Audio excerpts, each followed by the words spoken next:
ప్రార్థన చేద్దామండి.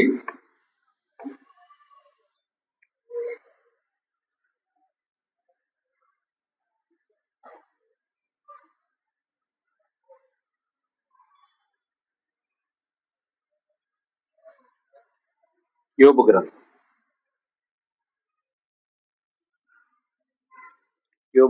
21వ అధ్యాయం 11వ వచనం. యోబు గ్రంథం 21వ అధ్యాయం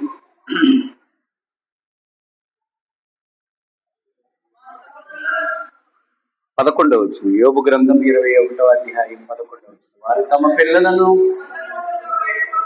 మందలుగా బయటకు పంపుదురు, వారి పిల్లలు నటనము చేయుదురు. ప్రార్థన చేసుకున్నామండి. ప్రియమైన తండ్రి, చదవబడిన లేఖన భాగంలో నుండి విలువైన సంగతులు మేమంతా నేర్చుకుంటుండగా సహాయం చేయమని, ప్రతి ఒక్కరూ వారి హృదయాల్ని వాక్యము వైపు కేంద్రీకృతం చేయుటకు మీ కృపను అనుగ్రహించవలసిందిగా వేడుకుంటూ, మీ వాక్యపు దీవెన ఆశీర్వాదాలు ప్రతి ఒక్కరికి అనుగ్రహించండి. యేసు వారి పరిశుద్ధమైన నామాన్ని ప్రార్థన అడుగుతున్నాము తండ్రి.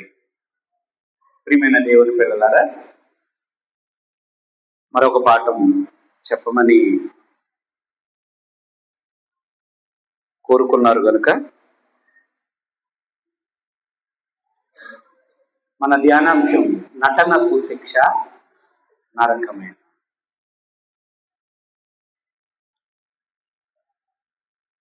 నటన అనేది చాలా భయంకరమైనది, అవునా కదండి? మీకు నటించే వాళ్ళు ఇష్టమా? నిజంగా మిమ్మల్ని ప్రేమించే వాళ్ళు ఇష్టమా? నిజంగా మిమ్మల్ని ప్రేమించే వాళ్ళు అంటేనే. మీ దగ్గర ఎవరైనా నటిస్తున్నారు అని మీకు తెలిసింది అనుకోండి, మీరు ఏమవుతారు? బాధపడతారా లేదా? చాలా బాధపడతారు.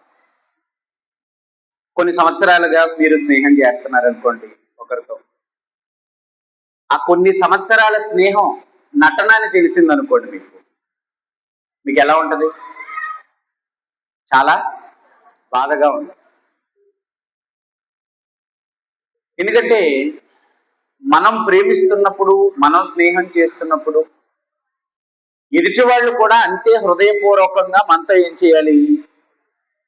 స్నేహం చేయాలి. మన దగ్గర నటించటం మనకి ఎవరికీ కూడా ఇష్టం. భార్యాభర్తలు, భర్త భార్య దగ్గర నటించకూడదు, భార్య భర్త దగ్గర నటించకూడదు, పిల్లలు తల్లిదండ్రుల దగ్గర నటించకూడదు, తల్లిదండ్రులు పిల్లల దగ్గర. ఎక్కడా కూడా ఈ పర్మనెంట్ బంధాలు అనేవి ఉంటాయి చూసారండి, డీప్గా ప్రాణానికి ప్రాణంగా ఉండే ఎక్కడా కూడా నటనకు మనం అవకాశం ఇవ్వకూడదు. ఏదో కాసేపు కనబడి కాసేపు వెళ్ళిపోయే వాళ్ళతోటి మనం ఎలా బిహేవ్ చేసినా పర్వాలేదు, అవునా కదా? ఎందుకంటే అది శాశ్వతమైన బంధం ఏమి. ఎక్కడో కనపడతాడు, ఎప్పుడో కనపడతాడు, మాట్లాడుకుంటాం, హాయ్ బాయ్ అనుకుంటాం, వదిలిపెట్టారు. కొన్ని చక్కని బంధాలు ఉంటాయన్నమాట. అది భార్యాభర్తల బంధం కావచ్చు, అది స్నేహితుల మధ్య బంధం కావచ్చు, తల్లిదండ్రులు పిల్లల మధ్య బంధం కావచ్చు, బంధువుల మధ్య బంధం కావచ్చు. ఈ శాశ్వతంగా ఉండే ఈ బంధాలలో ఎక్కడా కూడా నటన అనే దానికి అవకాశం ఉండకూడదు. అలా నటించామనుకోండి, ఆ బంధాలకు అసలు వాల్యూసే ఉండవు, విలువలు ఉండవు అన్నమాట. ఒక 30 సంవత్సరాలు ఒక స్త్రీ ఒక పురుషుడితో కాపురం చేస్తూ, నిజానికి ఆ పురుషుడి మనసులో ఆ స్త్రీ లేదు, కానీ ఏదో కట్టుకున్నాను గనుక ఈ ఫీల్ ఆవిడికి తెలియనివ్వట్లేదు. అతను ఏమండి నాకు చీర కావాలి అనగానే 2 చీరలు పట్టుకొస్తాడు. అండి మా అమ్మా నాన్న వచ్చారండి, ఏదన్నా కూర పట్టరండి కొంచెం అంటే 2 రకాల కూరలు తెస్తాడు ఈయన. ఎక్కడా కూడా ఈమెను నేను ప్రేమించలేకపోతున్నాను, ఈమంటే నాకు ఇష్టం లేదు అన్నది మాత్రం ఎక్కడా ఆయన ఏం చేయట్లేదు. ఆయన ఒకటి కోరుకుంటే 2 పెడుతున్నది ఆమె ముందు. ఈమె కూడా ఆ ప్రేమలో మునిగిపోయింది. మా ఆయన చాలా మంచోడు, మా ఆయన చాలా గొప్పవాడు. నేను ఏదైనా చిన్నది అడిగితే నా కోసం చాలా పెద్దది తెస్తాడు. నేను అడగకుండానే తెస్తాడు. నేను ఊహించిన దానికంటే ఎక్కువగా నాకు చేస్తా ఉంటాడు. వాళ్ళ అమ్మకి అదే చెప్తాడు, వాళ్ళ నాన్నకి అదే చెప్తాడు, వాళ్ళ స్నేహితులకి అదే చెప్తాడు, వాళ్ళ బంధువులకి అదే చెప్తాడు. మా ఆయన చాలా గొప్పవాడు, నన్ను చాలా బాగా. చాలా కాలం తర్వాత ఆయన బయటికి వెళ్ళాడు కదా అనుకుంది. నేను బయట తిరుగుతున్నాను కదా అని ఆయన అనుకున్నాడు. సడన్ గా ఈవిడికి ఏదో పనిపడి వాళ్ళ పెద్దోడినో చిన్నోడినో, ఒరే నాన్న చిన్న పని మీద బయటికి వెళ్ళాలిరా అని బయటికి వెళ్ళింది ఈవిడ కూడా. బయటికి వెళ్ళేసరికి సడన్ గా ఈయన కారులో ఒక ఆవిడ కనపడింది. ఒరే ఇది నాన్నగారి కారు లాగా ఉందిరా, ఎక్కడికి వెళ్తున్నాడో ఫాలో అవరా అని. అలా వెళ్ళేసరికి వాళ్ళిద్దరూ ఒక ఇంట్లోకి వెళ్ళిపోయారు. ఆ పక్కింటి వాళ్ళని ఆరా చేసింది. అనుకోండి కాసేపు, ఏమండి వాళ్ళెవరు, ఏంటి, ఇక్కడ అద్దెకుంటున్నారా, ఏంటి పరిస్థితి, ఆయన ఆవిడికి ఏమవుతాడు, ఆవిడ ఈవినికి ఏమవుతుంది అని ఏమైనా తెలుసుకుంది అనుకోండి. పొరపాటున వాళ్ళిద్దరూ భార్యాభర్తలండి, ఎక్కడో ఉద్యోగం చేస్తా ఉంటాడట, అప్పుడప్పుడు వస్తూ ఉంటాడు, వచ్చినప్పుడు ఆమెని చాలా బాగా ప్రేమగా చూసుకుంటాడు అని ఒక్క మాట చెప్పింది అనుకోండి. ఎవరి గురించి ఏమైపోతుంది చెప్పండి ఒక్కసారి. అంటే నేను పాఠం చెప్పాలి అంటే మీకు ఇది అర్థం కావాలి, ఈ స్టోరీ ఏమవుతుందండి, ఏం చెయ్యాలో అర్థం కాదు. బుర్ర ఇంకా ఏది కూడా తిరగదు, అంత వేగంగా తిరిగిపోద్ది. లోపల చచ్చిపోవాలనిపిస్తుంది అప్పుడే, తలకాయ గోడకేసి కొట్టేసుకోవాలనిపిస్తుంది అప్పుడే, గ్యాస్ నింపుకుని చచ్చిపోవాలనిపిస్తుంది. చిచ్చి చిచ్చి వీడి దగ్గర ఇంకొక క్షణం కూడా ఉండకూడదు అనిపిస్తుంది. అలానే వాళ్ళిద్దరు ఏం కొట్టుకోలేదు, వాళ్ళిద్దరు ఏం తిట్టుకోలేదు. ఏమీ ఎరగకుండా ఈవిడింట్లో కూర్చుంది, ఏమీ ఎరగనట్టు ఆయన కూడా వచ్చాడు. అమ్మాయి అన్నం తిన్నావా అని మీద చేసాడు అనుకోండి, తేళ్ళు జిర్లు పాకినట్టు ఉంటాయి అనమాట. ఎవరికి? నన్ను నువ్వు అస్సలు టచ్ చేయకు, నన్ను ముట్టుకోకు, నువ్వు అసలు నా ఒంటి మీద చెయ్యేసావా చచ్చిపోతాను నేనంటది. ఏమైంది, నేనేం చేశానే అంటాడు. పాపం ఆయనకి తెలియదు కదా ఇదంతా. మీరొక్క మాట మాట్లాడకండి, మీరొక్క మాట మాట్లాడినా నా తలకాయ గోడకేసి కొట్టేసుకుంటాను. అస్సలు మీతో మాట్లాడడానికి నాకు ఇష్టం లేదు, మీ దగ్గర ఉండడానికి కూడా నాకు ఇష్టం లేదు. ఎంత మోసం చేస్తారని నేను ఎప్పుడు అనుకోలేదు. అస్సలు నాకు బ్రతకాలన్న ఆలోచనే లేదు, నేను చూడకూడదు చూశాను అని చెప్పుద్ది.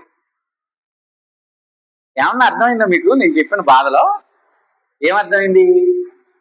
ఇంకా కూర అవ్వలేదు కనుక నన్ను వాక్యం చెప్పమన్నారు వీళ్ళు, అంతేనా?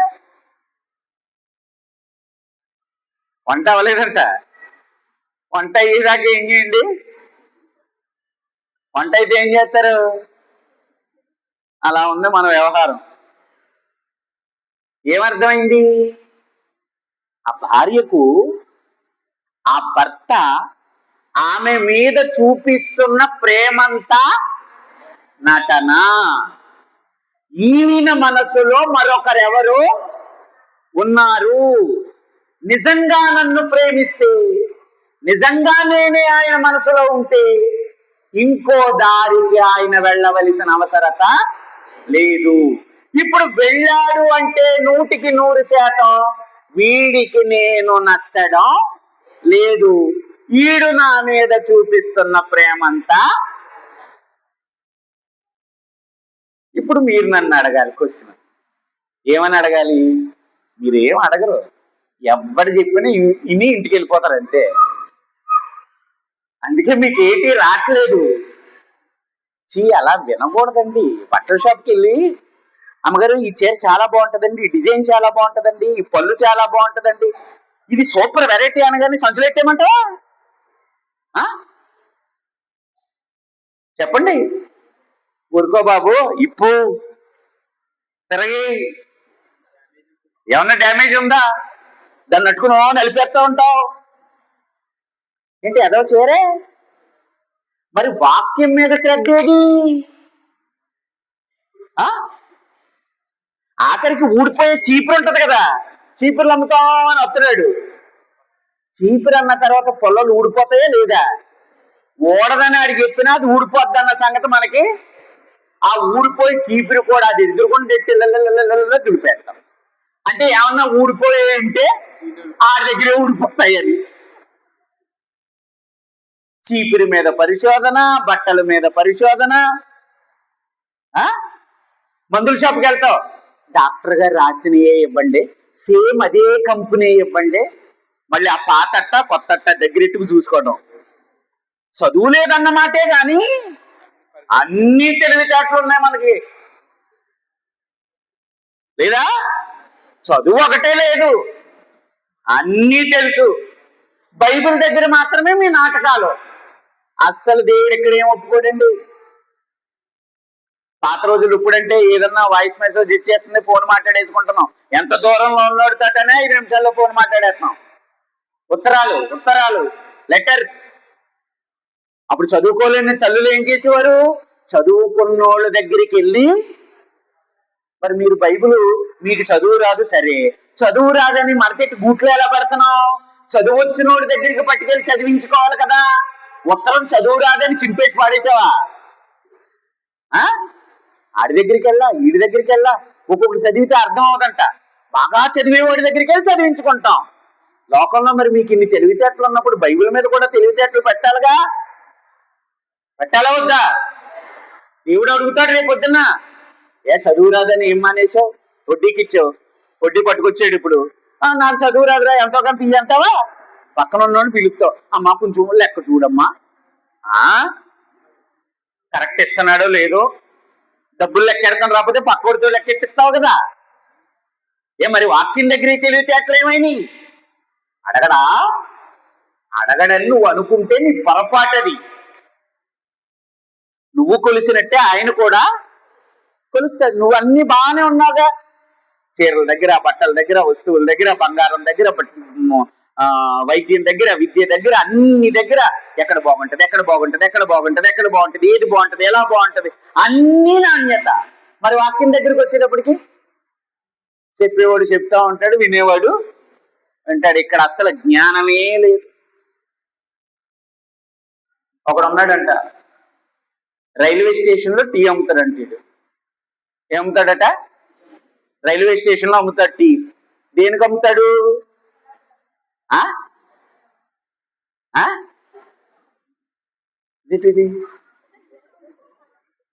రైల్వే స్టేషన్ లో దేనికి అమ్ముతాడు టీ?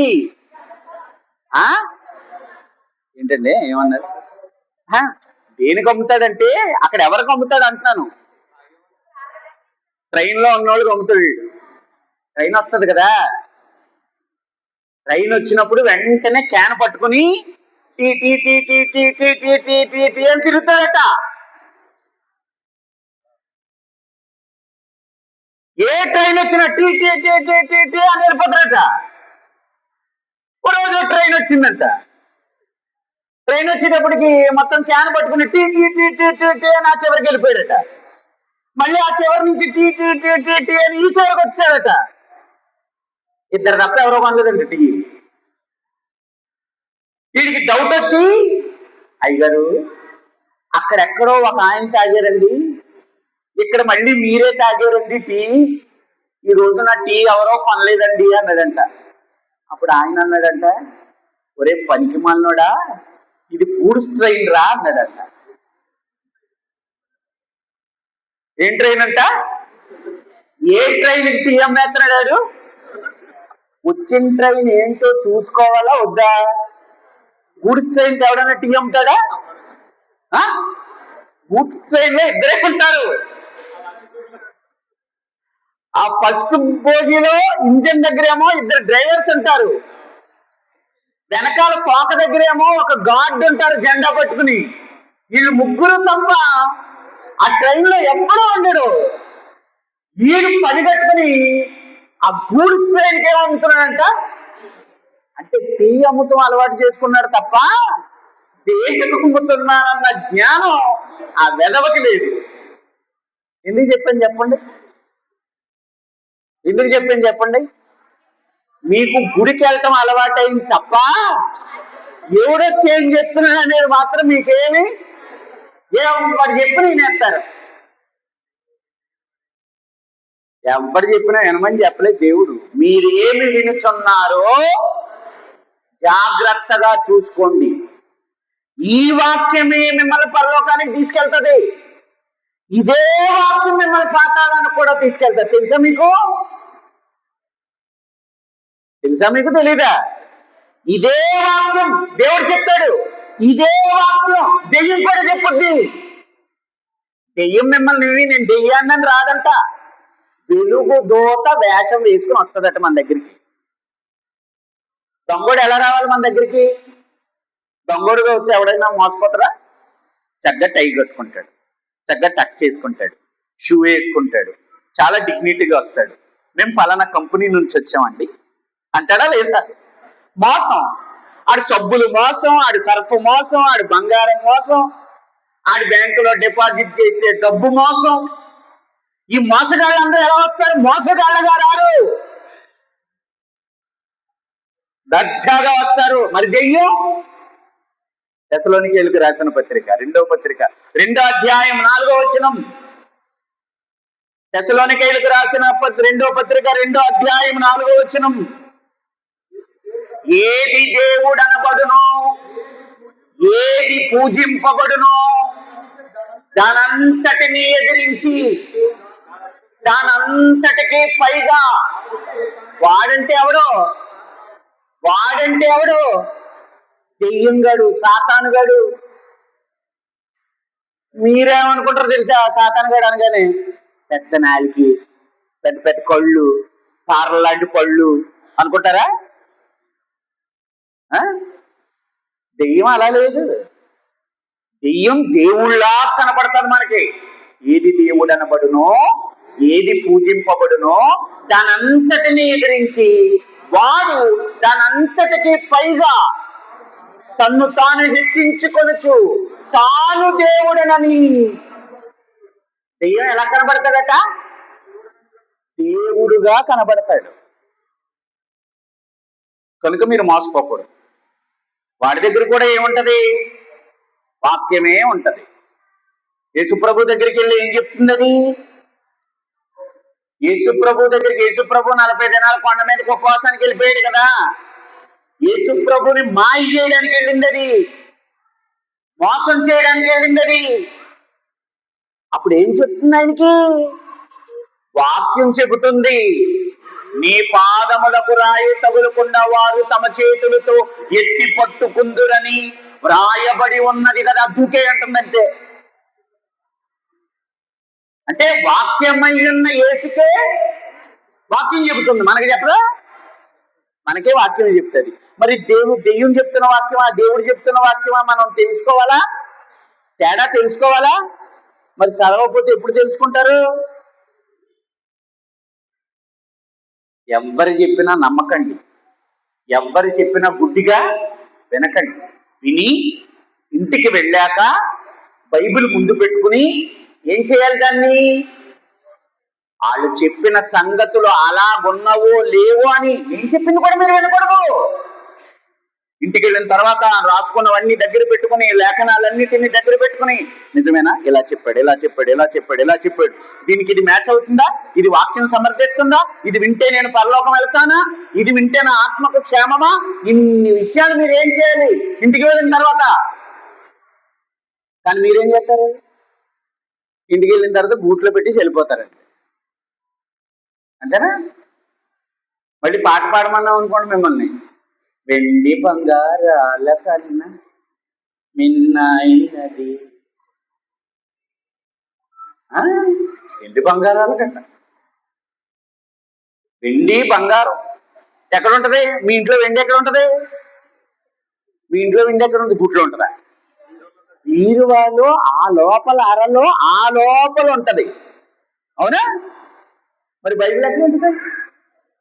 మరి వెండి బంగారాలను తేనె కంటే, జుంటె తేనె దారాల కంటే, రత్నముల కంటే, రత్న రాసుల కంటే నీ వాక్యము కొరదగిందన్ను గూట్లాడేసి పిల్లోడు చింపేశాడు. పిల్లోడు చింపేసిన బైబిల్ ఎన్ని ఉన్నాయి మీ దగ్గర?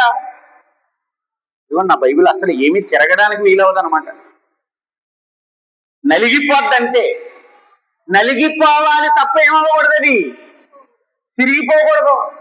అసలు మీ నలగో చిరుగుతే అంతే, నలగో. ఒక్కొక్క ఆవిడ చెప్పుద్దండి, అయ్యారు బాప్తీసం తీసుకున్నప్పుడు కొనుక్కున్నానండి బైబిల్. ఎప్పటికే నువ్వు ఏనాడైనా తీసి చదివితే కదా, నువ్వు ఏనాడైనా తీసి చదివితే కదా అది నలగడానికి. మా బైబిల్ ఏమో ఉబ్బిపోతున్నాయి అనమాట. ఎలా ఉన్న బైబిల్ ఎలా అయిపోతుంది. అది చదవండి, ప్రతిరోజు ఏం చేయండి, మనకు అన్నం ఎంత అవసరమో, టీ ఎంత అవసరమో, కాఫీ ఎంత అవసరమో, టిఫిన్ ఎంత అవసరమో, ఈ అవసరాలన్నిటికంటే అతి పెద్ద అవసరం ఏంటో తెలుసా? వాక్యం. ఇవన్నీ శరీరానికైతే వాక్యము దేనికి? ఆత్మ. మరి ఆత్మకి ఏం పెడతావు పొద్దున్న లేచిన దగ్గర నుంచి నువ్వు చెప్పు. ఒకరోజు టీ తాగకపోతే ఏమైపోతావు? తలకాయ పొద్దు వచ్చేసి. ఓ రోజు అన్నం తినకపోతే నీరసం అయిపోతావు. ఓ రోజు నిద్ర లేకపోతే చాలా ఇబ్బందిగా ఉంటుంది. మరి ఆత్మ గురించి ఆలోచించండి. అందుకే అన్నాడండి మనల్ని, మీలో చాలా మంది బలహీనులు, రోగులునై ఉన్నారు. చాలా మంది ఏం చేస్తున్నారు? మరి ఆత్మకు ఆహారం ఏది? ఆత్మీయ ఆహారం లేకపోతే ఆత్మ ఏమైపోద్ది? బలహీన పడిపోద్ది. ఆత్మ బలహీన పడితే నువ్వెక్కడికి పోతావు? నరకానికి పోతావు. కనుక శరీరం గురించే కాదు, దేని గురించి కూడా ఆలోచించండి. మనం చదువుకున్న ఒక మంచి లేఖనం, వారి పిల్లలు ఏం చేస్తారట? నటనము చేస్తారు, నటించకూడదు. అందుకే బైబిల్లో చాలా సందర్భాల్లో యేసు ప్రభు వారు భూమి మీద ఉన్న రోజుల్లో శాస్త్రులతో, పరిచయులతో, ధర్మశాస్త్రోపదేశకులతో మాట్లాడుతున్న ప్రతిసారి, వాళ్ళ గురించి మాట్లాడుతున్న ప్రతిసారి ముందో మాట అనేసేవాడు. ఏమని? ఏమని చెప్పండి? ఏమని? వేషధారులారా. వేషధారులు అంటే అర్థం ఏంటి? నటించేవాళ్ళు. అవునా కదా? అంటే నటించటం దేవుడికి ఇష్టం లేదా? నటన దేవుడికి ఇష్టం లేదండి. వేషధారులు దేవునికి ఇష్టం లేదు. మీలో చాలా మంది భక్తి వేషం వేసుకుంటారు. భక్తి అనేది అసలు వేషం కాదు, భక్తి అనేది జీవితం. నువ్వు జీవించాలి తప్ప ఏం చేయకూడదు. ఇదిగో చర్చికి మీరు అందరూ ఎంత సింపుల్ గా వచ్చారంటే, నిజంగా చాలా సింపుల్ గా వచ్చారు కదా మీరు. ఇలా ఎందుకు వచ్చారు అని అడిగితే, దేవుడి దగ్గరికి ఎలా వెళ్ళాలంట? ఎలా వెళ్ళాలి? చాలా దీనంగా. కొంతమంది ఉంటారు చర్చిలో, తల దించుకోవటమే తప్ప తల ఎత్తరు అసలు. చాలా వినయంగా ఉంటారు. కొంతమంది జడ కూడా వేసుకోరు, ముడి పెట్టుకుని వచ్చేస్తారు. ఇప్పుడు ఈ ముడి పెట్టుకొచ్చిన వాళ్ళని, జడ వేసుకోలేని వాళ్ళని, ఈ సింపుల్ సిటీగా ఉన్న వాళ్ళందరినీ రేపు పొద్దుకే మనం ఎక్కడికి పంపాలి? ఎక్కడికి పంపాలి? ఎక్కడికి పంపుదాం? రేపు పొద్దున మిమ్మల్ని ఎక్కడికి పంపుదాం? ఓ పెళ్లికి పంపాలా? ఇలాగే వెళ్తారా? ఇలాగెందుకు వెళ్తారు మీరు? మీ దగ్గర గాజులు లేకపోతే పక్క వాళ్ళు అడిగేసుకెళ్తారు. మీ దగ్గర చెవులు లేకపోతే పక్క వాళ్ళు పట్టుకెళ్తారు. ఇంకా గొప్ప దుర్మార్గం ఏంటో చెప్పమంటారా? ఈవిడ కట్టిన సరే 10 సార్లు కడతారు అంటారని పక్కింటి ఆవిడ దగ్గరికి వెళ్ళి, పొద్దునే ఒకసారి చేరయ్యి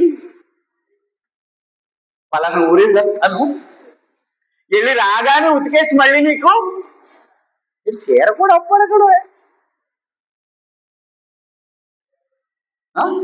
లేరంటారా? అమ్మ చెప్పండి, నేను చెప్పిన ఏమన్నా తప్పు అయితే చెప్పండి నాకు.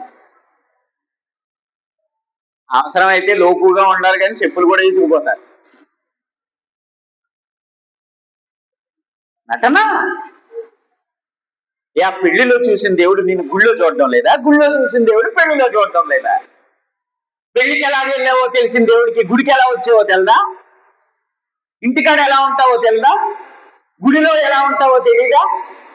అదంతా ఏంటంటాడు అప్పుడు? అందుకే మీకు కింద ఉదాహరణ చెప్పాను. ఆ భార్యకు ఆ భర్త చేస్తున్నదంతా నటన అని తెలిసినప్పుడు ఆ భర్త మీద ఆమెకి మనసే,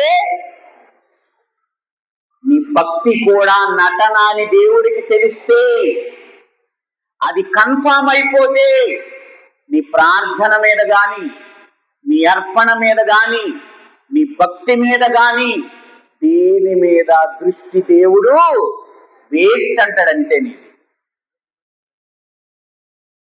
వద్దంటాడంటే దేవుడు. తిమోతికి రాసిన 2వ పత్రిక 3వ అధ్యాయం 5వ వచనం. తిమోతికి రాసిన 2వ పత్రిక 3వ అధ్యాయం 5వ వచనం. పైకి భక్తి గల వారి వలె ఉండి, అది దొరికిపోతామండి మనం దేవుడికి. మనుషుల్నైతే మోసం చేయగలమండి, మనుషుల్నే మోసం చేయలేకపోతున్నాం కదా. మనిషిని మోసం చేయలేని మనం దేవుణ్ణి ఎక్కడ మోసం చేయగలం చెప్పండి. పైకి భక్తి గల వారి వలె ఉంది.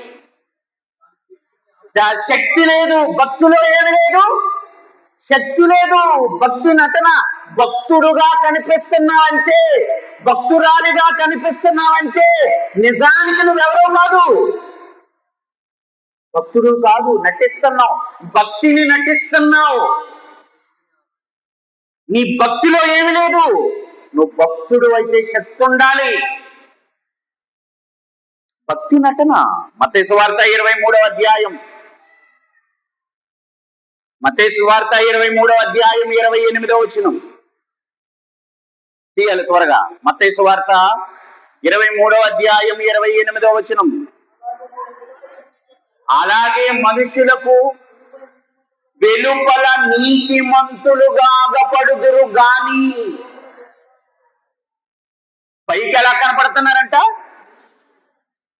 ఇందాకేం చదువుకున్నాం? పైకి భక్తి, ఇక్కడ పైకి నీతి. అంటే లోపల ఏమి లేదు, నీతి లేదు. పైకే కనపడుతుంది మన నీతి.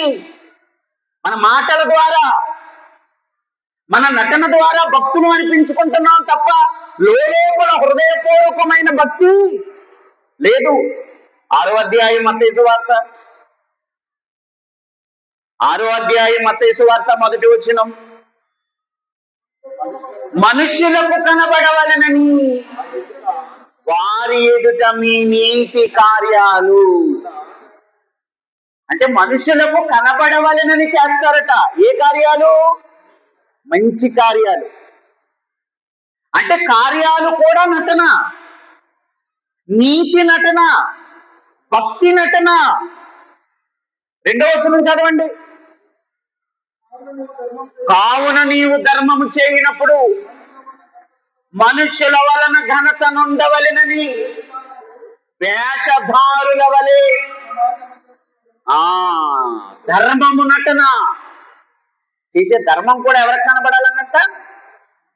చర్చిలో కానుక చదవకపోతే గొడవ అయిపోద్దటండి. నువ్వు ఇచ్చిన కానుక దేవుడికి తెలియాలా, 10 మందికి తెలియాలా? మరెందుకు నీ పేరు చదవలేదని పాస్టర్ గారి మీద, సంఘ పెద్దల మీద అరిచేవాళ్ళు లేరా? ఎందుకు? ఒకడంటండి ఫ్యాన్ ఇచ్చాడంటే, ఎవరికి? చర్చిలో ఫ్యాన్ ఇచ్చి, ఆ ఫ్యాన్ దిమ్మ మీద, ఆ 3 రెక్కల మీద పేరు రాసుకున్నాడంట. పేరు రాసుకుని ఇచ్చాడంట. ఫ్యాన్ తిరుగుతుందంట. ఫ్యాన్ తిరుగుతుంటే ఆడు ఇచ్చిన ఫ్యాన్ ఒకసారి ఆడి కింద, దాని కింద కూర్చొని పైకి చూశాడంట. ఎక్కడ ఆడి పేరు కనపడతలేదట. తిరుగుతున్నప్పుడు ఎక్కడ ఆడి పేరు కనపడతాడంటే ఫ్యాన్ కట్టేయండి అన్నాడు. ఏం కట్టేయాలంట? ఏంటి ఫ్యాన్ కట్టేయమంటున్నారు ఏంటంటే, నా పేరు కనపడతలేదు అక్కడ. మరి నువ్వెందుకు ఇచ్చారా ఫ్యాన్? అసలు ఫ్యాన్ తిరగడానికి ఇచ్చాడా, పేరు కనపడడానికి ఇచ్చాడా? మీరు చాలా మంచివాళ్ళు పాపం. ఫ్యాన్లు ఎవరు వేయించారో కానీ వేయించిన వాళ్ళు ఒక్కడు కూడా దీని మీద ఏం రాసుకోలేదు. నిజంగా మీరు మంచివాళ్ళు, నిజంగా మీకు హృదయపూర్వకమైన అసలు ఏదైనా ఇవ్వండి. దేని మీద కూడా పేరు, మీ పేరు పరలోకంలో రాయబడాలి, దేవుని జ్ఞాపకార్థ గ్రంథములో రాయబడాలి. ఇక్కడే ఉంది ఫ్యాన్ ఎంతకాలం తిరుగుద్దండి, మళ్ళీ అయిపోయిన తర్వాత తీసి పక్కన మళ్ళీ ఇంకొకటి ఎవరైతే ఆడి పేరు రాసుకుంటాడు. కానీ వన్స్ జీవ గ్రంథములో నీ పేరు రాస్తే ఆ పేరు అసలు ఎప్పటికీ కూడా ఏమవదు, చూడవబడదు. అసలు అక్కడ రాయాలని చూడండి. ధర్మము చేసేటప్పుడు కూడానట, సహాయము చేసేటప్పుడు కూడానట, మనుష్యులకు కనబడవలెనని. ఒక్కొక్కరు కానుకేసినప్పుడు చూస్తానంటాడు, తక్కువ డబ్బులు వేస్తున్నాడు అనుకో, ఎవరికి కనపడకుండా వేస్తాడు. ఎక్కువ 500 కాగితం వేస్తున్నాడు అనుకో, ఎవరా ప్యాకేజ్ మరి వేస్తున్నాడు ఏంట్రా అన్నాడు. అందు చూస్తే ఆ పెద్ద కాగితం ఉంటుంది అనమాట. ఓహో, పలానా ఆయన పెద్ద కాగితం వేసాడని అందరికీ. ఇలాంటి డబ్బాలు వద్దండి. జీవపు డంబం. డాంబికులు దేవుని రాజ్యమునకు అసలు డంబంగా ప్రవర్తించకండి. ఎన్ని చెప్పమంటారు చెప్పండి మీకు ఇలాగా? మీరు కూడా భక్తి నటిస్తున్నారా? నీతిని నటిస్తున్నారా? ధర్మ కార్యాలు మనుషులకు కనబడవలెనని నటిస్తున్నారా? 16వ వచనం, 6వ అధ్యాయం 16వ వచనం మత్తయి సువార్త. మీరు ఉపవాసము చేయనప్పుడు వేషధారుల వలె దుఃఖముఖులై ఉండకండి. ఉపవాసం చేసినప్పుడు మీరు ఎలా ఉండకూడదట? నీరసంగా ముఖం పెట్టి ఉండకూడదు. మీరు అసలు మీరు ఉపవాసం చేస్తున్నట్టే ఎదుటి వాడికి ఏం చేయకూడదు, తెలియకూడదు. అసలు మీరు ఆ రోజంతా ఏమీ తినలేనట్టుగా కూడా మీ ముఖం నీరసంగా ఉండడానికి కూడా వీలు లేదట అసలు. కానీ మనం ఎలాంటి వాళ్ళు? ఒక్కొక్క ఆవిడ ఉపవాసం చేస్తుందటండి. ఒక్కొక్క ఆమె ఉపవాసం చేస్తుందట. చేసి ఏం చేస్తుందట? ముఖం నీరసంగా పెడుతుంది. ఆ భర్త అడగాలి, ఏమని? ఏటే ఇవాళ ఎలా ఉన్నావు అని అడగాలి. అడగలేదనుకోండి, ఇంకా ఆవిడే వచ్చేస్తుందట డైరెక్ట్ గా ఎవరి దగ్గరికి? పొద్దున్నుంచి నేను ఎందుకు ఇంత నీరసంగా ఉన్నాను, నన్ను అసలు పట్టించుకుంటున్నారా మీరు అని అడుగుతుంట. ఆ చెప్పిసావు, ఎందుకు నీరసంగా ఉన్నావు? ఇవాళ ఉపవాసం కదా, పొద్దున్నుంచి ఏమి. ఆహా, ఎంత కడుపు ఉబ్బండి బాబు మనకు అసలు. భక్తి కనబడాలని చేస్తున్నాం, నీతి కనబడాలని చేస్తున్నాం, ధర్మ కార్యాలు కనబడాలని చేస్తున్నాం. ఆఖరికి ఉపవాసం ఉంటూ ఆ ఉన్న ఉపవాసాన్ని కూడా మనం ఉపవాసం ఉంటున్నామని ఎదుటి వాడికి 5వ అధ్యాయం 5వ వచనం చదవండి మళ్ళీ. 6వ అధ్యాయం 5వ వచనం. మీరు ప్రార్థన చేయనప్పుడు వేషధారుల వలె ఉండకండి. ప్రార్థన కూడా ఎలా చేస్తారట? వేషధారుల వలె చేస్తారట. ఇంటికాడ ఎప్పుడు ప్రార్థన చేయరు. మనుషులకు కనబడాలని ప్రార్థన చేయకండి. మనుషులకు కనబడాలని భక్తి చేయకండి. మనుషులకు కనబడాలని దేవునికి కానుకలు ఇవ్వకండి. మనుషులకు కనబడాలని మనుషుల ఎదుట నీతిమంతులుగా ఉండకండి. ఇదంతా నటన. శాస్త్రులు, పరిచయులు అనబడే వారందరూ కూడా మనుషుల కొరకు చేస్తారు ఇదంతా. మీరు అలా చేయకండి. నువ్వు ప్రార్థన చేస్తే ఆ ప్రార్థన ఎవరికి వినపడాలి? దేవునికి వినపడాలి. నువ్వు అర్పణ ఇస్తే ఆ అర్పణ ఎవరి దగ్గరికి వెళ్ళాలి? దేవుడి దగ్గరికి వెళ్ళాలి. నువ్వు నీతిగా ఉంటే ఆ నీతి ఎవరికి కనపడాలి? దేవునికి కనపడాలి. నువ్వు చేస్తున్న భక్తి ఎవరికి కనపడాలి? దేవుని దగ్గరికి వెళ్ళిపోవాలి. నీ భక్తి వెళ్తుందా? దేవుడికి కనబడాలని చేస్తున్నారా? మనుష్యులకు కనబడాలని చేస్తున్నారా? దేవునికి కనబడేలాగా చేసే వాళ్ళందరూ నిజమైన శ్రేష్టమైన భక్తి పరులు. మనుషులకు కనబడాలని చేసే వాళ్ళందరూ కూడా ఎవరు? నటించేవాళ్ళు, వేషధారులు. దేవుడు మాట చెప్పాడు, వేషనైనా క్షమిస్తాడేమో గాని వేషధారిని మాత్రం క్షమించు. అపోస్తలుల కార్యములు 10వ అధ్యాయం 1వ వచనం నుండి. అపోస్తలుల కార్యములు 10వ అధ్యాయం 1వ వచనం నుండి. ఇటలీ పటాలం అనబడిన పటాలములో శతాధిపతి అయిన కొర్నేలియని భక్తిపరుడు. స్టేట్మెంట్ ఎవరిస్తున్నారు? దేవుడు. భక్తిపరుడు. ఈయన చేసిన ప్రార్థన, ఈయన చేసిన ఉపవాసం, ఈయన చేసిన ధర్మం, ఈయన చేసిన ప్రతిదీ కూడా ఎక్కడికి వెళ్ళిపోయాట? భక్తిపరుడు ఒకడు ఉండెను. అతడు కైసరులో ఉండెను. అతడు తన ఇంటి వారందరితో కలిసి దేవుని యందు భయభక్తులు గలవాడై ఉండేవాడు, ప్రజలకు బహుధర్మము చేసేవాడు, వారు ప్రతి నిత్యము కూడా దేవునికి ప్రార్థన చేసేవాడు. పగలు ఇంచుమించు 3 గంటల వేళ దేవుని దూత అతనికి ప్రత్యక్షమై కొర్నేలి అని పిలుచుట ఆయనకు వినబడెను. కనబడింది. ఏమని అడిగాను? అందుకు దూత, నీ ప్రార్థనలను, నీ ధర్మ కార్యములను, అయ్య బాబోయ్, అంటే మీ భక్తి గాని, మీ నీతి గాని, మీ ధర్మము గాని, మీ అర్పణ గాని, మీ ప్రార్థన గాని, మీ ఉపవాసం గాని, ఇవన్నీ ఎవరి సన్నిధికి చేరాలి? దేవుని సన్నిధికి చేరుతున్నాయా, మనుషులకు కనబడుతున్నాయా?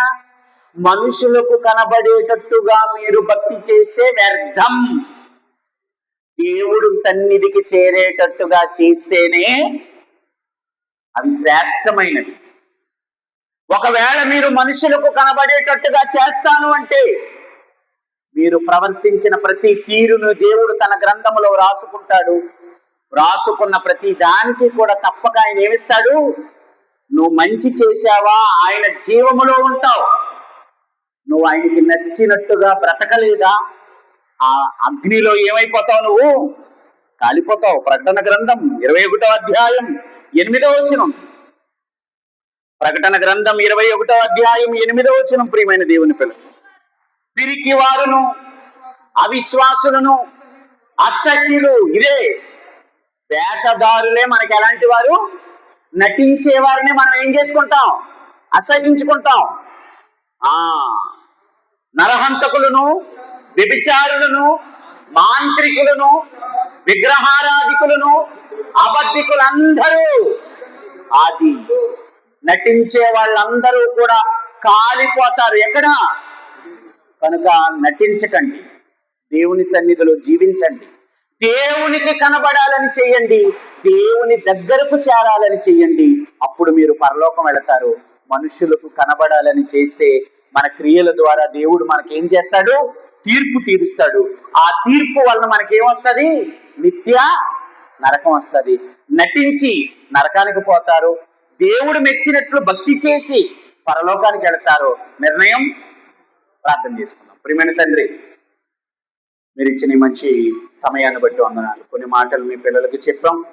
ప్రతి మాట వారి హృదయాల్లో మీరు భద్రపరచమని, మీ ఎదుట నటించకుండా జీవించి మీ ఇష్టాన్ని నెరవేర్చి ఆ పరలోకంలో మీ చెంత ఉండే భాగ్యాన్ని బిడ్డలందరికీ మీరు అనుగ్రహించమని కోరుతూ మమ్మల్ని అందరినీ మీ చేతులకు అప్పగిస్తారు. రాత్రి సభ కోసం మీరు మమ్మల్ని సిద్ధం చేయండి. ఈశ్వరి అతి శ్రేష్టమైన నామాన్ని ప్రార్థన అడుగుచున్నాం తండ్రి. తండ్రి అయిన దేవుని ప్రేమ, ప్రభు అయిన యేసుక్రీస్తు వారి కృప, పరిశుద్ధాత్మ యొక్క అన్యోన్యమైన సహవాసం సన్నిధి ఇప్పుడు ఎల్లప్పుడూ మనందరికీ సదా తోడే నడిపించును గాక. ఆమేన్.